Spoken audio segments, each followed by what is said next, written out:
మనకి స్వతంత్రం వచ్చిన కంటే ముందు బ్రిటిష్ వాళ్ళు మనని మంచిగా అందరినీ లెక్కలు తీసి ఎవరి లెక్కలు వాళ్ళ చెప్పగలిగినారు వాళ్ళు.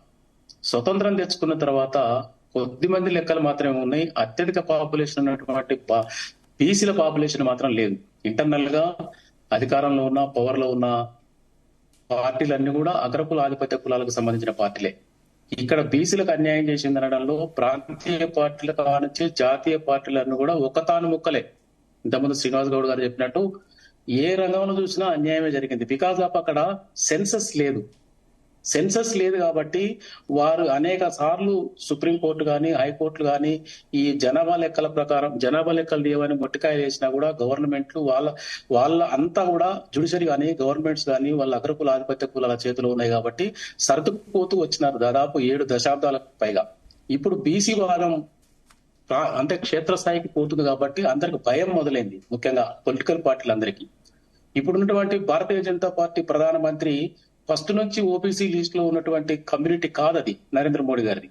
నరేంద్ర మోడీ గారు బీసీ హోదా అనేది అంటే స్వతంత్రం వచ్చిన తర్వాత వచ్చినటువంటి బీసీ జాబితా రిలీజ్ అయిన తర్వాత వచ్చినటువంటి ఆ సామాజిక వర్గం అయినా కూడా నరేంద్ర మోడీ గారు భారతీయ జనతా పార్టీ ప్రధానమంత్రి హోదాలో ఉండి కూడా సెంట్రల్ లో బీసీలకు ఒక మంత్రిత్వ శాఖను ఏర్పాటు చేయలేని దుస్థితి అక్కడ. అంటే బికాస్ ఆఫ్ ఆర్ఎస్ఎస్ బ్యాక్గ్రౌండ్ అనుకోండి, వేరేది ఏదైనా అనుకోండి. అంటే ఒక లెవెల్లో ఇవన్నీ కూడా బ్యాక్వర్డ్ క్లాస్ కి ఎట్లా అన్యాయం చేస్తుండగా అమర్నాథ్ మిత్రులు చెప్పినారు కాంగ్రెస్ పార్టీ బీసీలకు వ్యతిరేకం ఏం కాదని. మండల్ ఇంప్లిమెంట్ చేసినప్పుడు ఎవరు యాంటీ మండల్ గా ఈ సమాజాన్ని వ్యతిరేకించినారు? అంటే బ్యాక్వర్డ్ క్లాస్ కు అంటే బ్రిటిష్ లెక్కల ప్రకారం లబ్ధి పొందింది ఎవరంటే అగ్రకుల ఆధిపత్య కులాలు.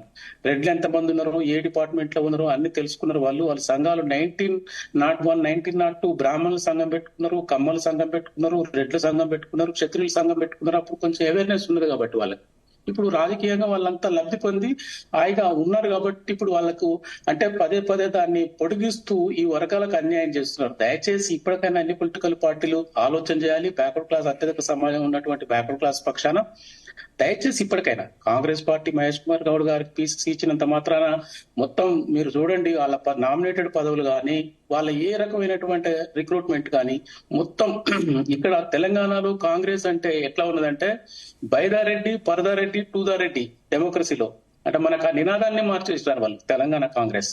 అంటే కాంగ్రెస్ అధికారంలోకి వస్తే రెడ్లు తప్ప నాన్ రెడ్డిస్ ఏదో ఇక ఉత్తగట్ల అంతే తప్ప అక్కడ వాళ్ళు కాంగ్రెస్ కానీ ఇక్కడ బీజేపీ కానీ. బీజేపీ అయితే వాళ్ళ సాంప్రదాయం వదులుకునే సిస్టమే లేదు. ఎందుకంటే బీజేపీ పార్టీ బీసీ నినాదంతో మొన్న ఎలక్షన్స్ పోయినా కూడా దాన్ని అంటే ఆ తెలంగాణకు సంబంధించినటువంటి రాష్ట్ర అధ్యక్ష పదవి మళ్ళీ రెడ్ల దగ్గరనే పెడుతుంది. అంటే వీళ్ళంతా బీసీ వర్గాలను వాడుకొని పవర్లకు రావడానికి ఎత్తులు పై ఎత్తులు పొలిటికల్ పార్టీలు తప్ప వాళ్ళకు నిజమైన లబ్ధి చేకూర్చడానికి, నిజమైన సంక్షేమ ఫలాలు బీసీల వర్గాలకి క్షేత్రస్థాయి పోవడానికి ఏ పొలిటికల్ పార్టీలు కూడా నిజమైన ప్రణాళికతో రావట్లే. ఇప్పుడు ఆర్ కృష్ణయ్య గారు రిజైన్ చేసినారు నిన్న.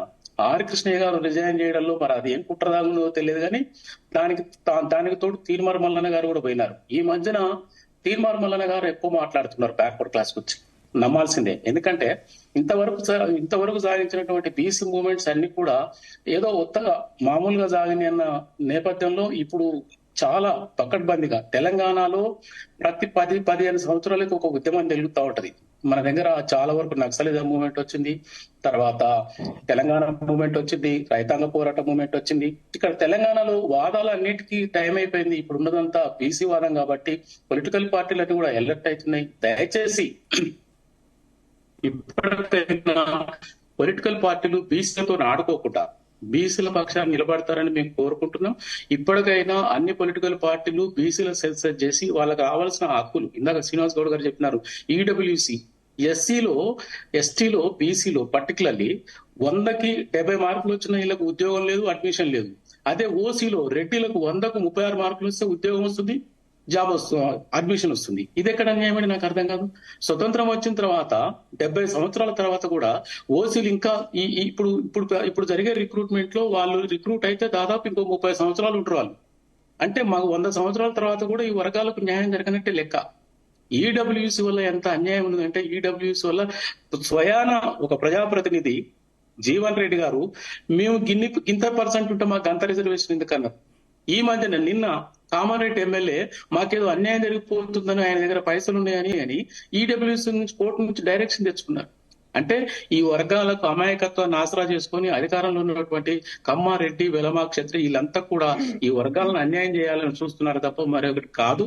దయచేసి పొలిటికల్ పార్టీలు అన్ని కూడా ఇప్పటి వరకు శ్రీనివాస్ గౌడ్ గారు చెప్పినట్టు సంచార జాతులు ఉన్నారు, అత్యంత వెనుకబడిన వర్గాలు ఉన్నారు, బ్యాక్వర్డ్ క్లాసెస్ ఉన్నారు. ఈ వర్గాలు దాదాపు 60% పాపులేషన్ ఉన్నది. 139 కులాలు ఉన్నాయి ఈ సమాజంలో, తెలంగాణ సమాజంలో. దయచేసి ఈ కులాల పక్షాన్ని ఆలోచన చేయాలి. ఈ కులాల పక్షాన ఆలోచన చేయకుండా మీరు కేవలం 10 నుంచి 12% ఉన్నటువంటి కులాలకే మా ప్రజాస్వామ్యం అంటే మాత్రం ప్రజలు ఊకోరు. బీసీలు చైతన్యవంతమవుతున్నారు. డెఫినెట్ గా వాళ్ళ చేతిలో వీళ్ళంతా కూడా చాలా ఇదిని ఎదుర్కోవాల్సిన పరిస్థితి ఉంటుంది. కాబట్టి దయచేసి మిత్రులందరూ కూడా ఈ డిబేట్ లో పార్టిసిపేట్ చేసే పొలిటికల్ పార్టీ మిత్రులందరూ కూడా మీరు అందరూ కూడా ఆలోచన చేయండి. ఇందులో బీఆర్ఎస్ లో గానీ, కాంగ్రెస్ లో గానీ, భారతీయ జనతా పార్టీలో గానీ నేను ఒకటే అడుగుతున్నా, మా జనాభా దామాష ప్రకారం ఇటీవల ఎలక్షన్లు జరిగినప్పుడు కాంగ్రెస్ వాళ్ళు గానీ, బీఆర్ఎస్ పార్టీ గానీ, తర్వాత భారతీయ జనతా పార్టీ కానీ సిరిసిల్లలో 1,00,000 మంది పద్మశాలీలు ఉంటే భారతీయ జనతా పార్టీ ఎక్కడో నర్సంపేటలో ఉన్న రెడ్డి పిల్లని తీసుకొచ్చి పెట్టింది. వాళ్ళకి ఎట్లా న్యాయం జరుగుతుంది పద్మశాలీలకు?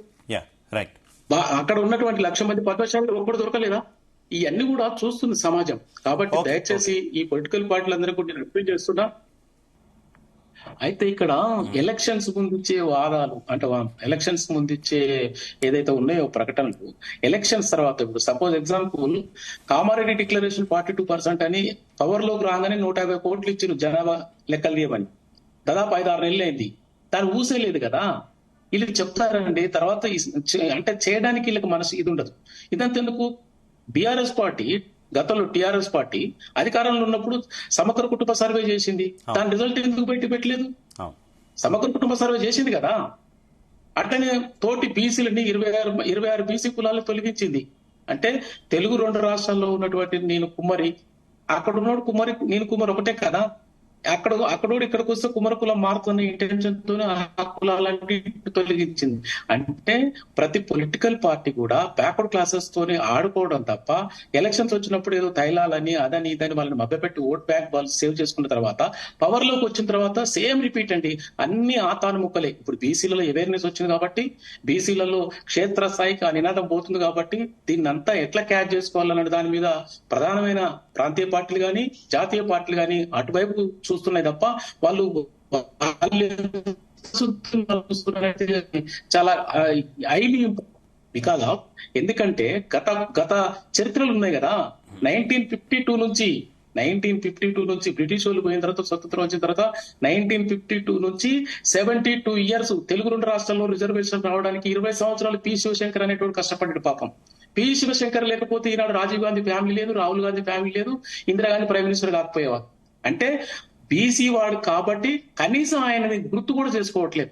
కాంగ్రెస్ లో ఎట్లా ఉంటుందంటే పొద్దుగల రెడ్డి పార్టీ మారి కాంగ్రెస్ లోకి వస్తే మధ్యాహ్నానికి ఆయనకు ఒక అపాయింట్మెంట్ లెటర్ ఇస్తారు. జితేందర్ రెడ్డి గారు కానీ ఏ రెడ్డి వచ్చినా. అదే బ్యాక్వర్డ్ క్లాస్ హనుమంతరావు ఇప్పటి వరకు గొంతు చించుకొని పవర్ రావడానికి ఎంత కష్టపడండి.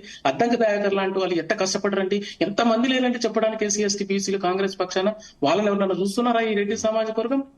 భాజపాలు కూడా అంతే. వాళ్ళు బీసీ నినాదంతో ముందుకు పోవాలని ప్రయత్నం చేస్తున్నారు తప్ప బీసీలకి రియల్ గా భాజపా కూడా అట్లనే బీఆర్ఎస్ పార్టీ కూడా వాళ్ళని తక్కువ తిన్నారా? కనీసం వీళ్ళన గడపనెక్కనిచ్చినారు కానీ ఆయనైతే తలుపులు పూసుకొని ఉన్నాడు కేసీఆర్. ఎవరిని కూడా కలవాలి మమ్మల్ని. ఆత్మగౌరవ భవనాలు అన్నారు కానీ కనీసం వాటి ఎక్కడ ఉన్నాయి, ఏంది అసలు ఏంది బీసీలు అంటే ఏంది అనే దాని మీద వాళ్ళ కూడా లెక్కలేని తనాన్ని చూపించినారండి.